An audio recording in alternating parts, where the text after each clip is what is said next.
پاکستان کی جو team Australia پہنچی ہے وائٹ بال سیریز کے لیے، اس میں 4 کرکٹرز ایسے ہیں کہ اگر وہ اس سیریز میں پرفارم نہیں کریں گے تو اس کے بعد ان کی پاکستان کے لیے لمبے عرصے کے لیے چھٹی ہو جائے گی۔ اگلے 1.5-2 سال تک ہو سکتا ہے کہ شاید وہ پاکستان کے لیے دوبارہ پھر کم بیک نہ کر سکیں۔ یہ کرکٹر کون سے ہیں اور میں کیوں ایسا کہہ رہا ہوں، میں اس کی ریزن آپ سے ایکسپلین کرتا ہوں۔ دیکھیں، جو پہلا نام میرے ذہن میں آ رہا ہے وہ شاہین شاہ آفریدی کا ہے۔ شاہین شاہ آفریدی جب پاکستان کی ٹیسٹ ٹیم میں ہے، اس میں سے تو وہ آلریڈی ڈراپ ہو چکے ہیں اور اب پاکستان کی ٹیسٹ ٹیم میں وہ فرسٹ چوائس پیسر بھی نہیں رہے، بٹ جو او ڈی آئی ہے ٹیم میں ابھی ان کو بھیجا گیا ہے آسٹریلیا میں او ڈی آئی کے لیے اور T20 کے لیے۔ اس کے بعد جو اگلی سیریز ہے زمبابوے سے ہے، اس میں بھی وہ نہیں ہے، خاص کر T20 میں اب ہوں گے۔ کیا اگر یہ او ڈی آئی اور T20 میں آسٹریلیا میں کلک نہیں کرتے، پرفارم نہیں کرتے، اور جو زمبابوے ٹیم جا رہی ہے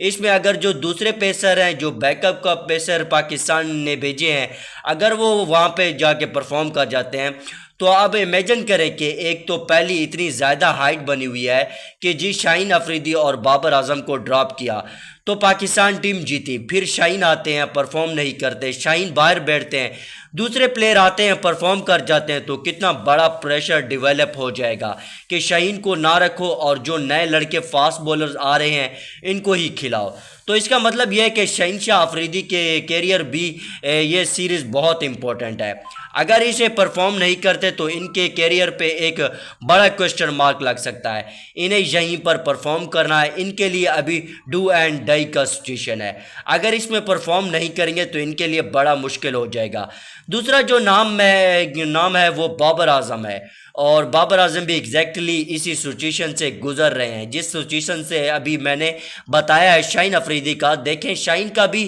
سینیریو یہی ہے کہ وہ ٹیسٹ ٹیم سے ڈراپ ہوئے،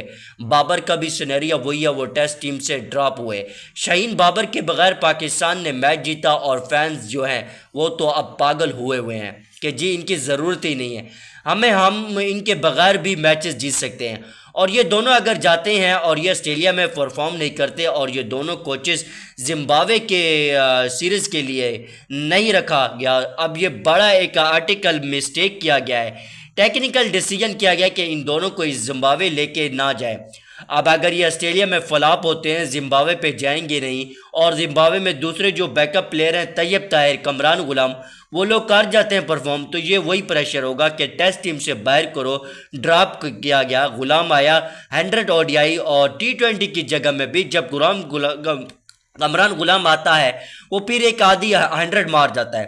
تو پھر بہت بڑا پریشر جو ہے وہ ہوگا کہ بابر اعظم کی ضرورت نہیں ہے۔ آج پہلے ان کی انوائرمنٹ بنا ہوا ہے، ایک ماحول بنا ہوا ہے، اور اس ماحول میں پھر جو پریشر بلڈ ہوگا کہ چھوڑو بابر اعظم کو، ہمیں اس کی بالکل ضرورت نہیں ہے، ہمارے پاس باقی پلیئرز اچھے ہیں وغیرہ وغیرہ، بیک اپ پریشر بنے گا جو کہ ہمیں پچھلے کچھ عرصے میں نظر بھی آیا ہے۔ تو پھر بابر کے لیے بھی آگے واپس کم بیک کرنا ساؤتھ افریقہ کے ٹور میں اور آگے بہت مشکل ہو جائے گا۔ تو بابر کے لیے بھی یہ آخری موقع کہ وہ جا رہے ہیں اور وہاں پہ سکور کرے اور اپنی ٹیم میں جگہ پکی کرے، ادروائز ان کے لیے پرابلم ہے۔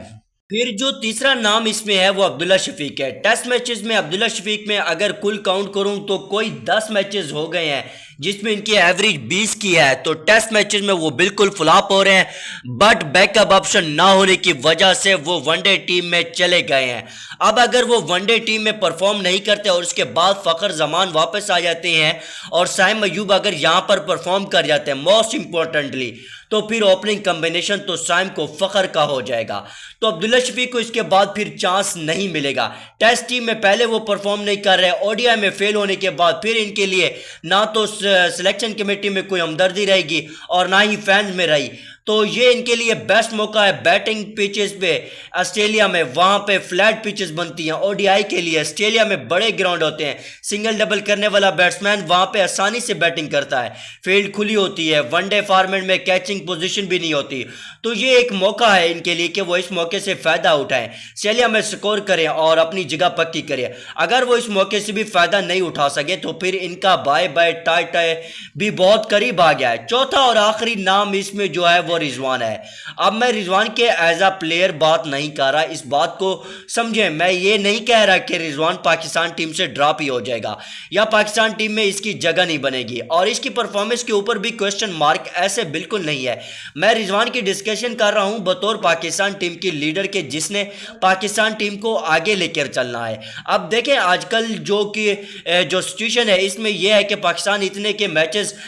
پچھلے سال 1.5 سال ہارا ہے کہ فین اس وقت ہارنا برداشت کرنے کے موڈ میں نہیں ہے، وہ چاہتے ہیں کہ ہر حال میں پاکستان ٹیم جیتے۔ ابھی تو میچ جیتے ہیں تو کچھ ان کو سانس آیا، اب اگر آسٹریلیا میں جا کے پاکستان کی دوبارہ ہاری تو آج کل یہ ماحول بنا ہوا ہے کہ جو ہارتا ہے اس کو باہر کر دو، تو جو جتوا دیتا ہے وہ مسیحا بن جاتا ہے۔ عاقب جاوید کے 1-2 ڈیسیژن کی وجہ سے ٹیسٹ میچز جیتے ہیں، تو آج کل عاقب جاوید کا ستارہ بہت اوپر آیا ہوا ہے، تو اگر رضوان وہاں پہ جا کے ہروا دیتے ہیں، پاکستان کے لیے باہر جاتا ہے، یہ زیادہ میچز ہار جاتا ہے، مطلب 6 میچز ہیں، 3 T20 3 ون ڈے، تو اس میں رضوان کو کم از کم بھی 2 میچز جیتنے پڑیں گے۔ 3 جیت جائے ہیں تو اوکے ہے، اور اگر 6 میں سے 2 میچز بھی وہ نہیں جیت پاتے تو رضوان کے لیے بھی بڑا کوسچن مارک ہے، بڑا مشکل ہوگا۔ پھر وجہ وہی ہوگا کہ دیکھو آگے سیریز آسان ہے، سلمان علی کا کپتان ہے وہاں پہ، اب رضوان یہاں پہ ہارتا ہے، آغا وہاں پہ جیتتا ہے، تو ہمارے تو ہر طرف کے شو مچ جائے گا۔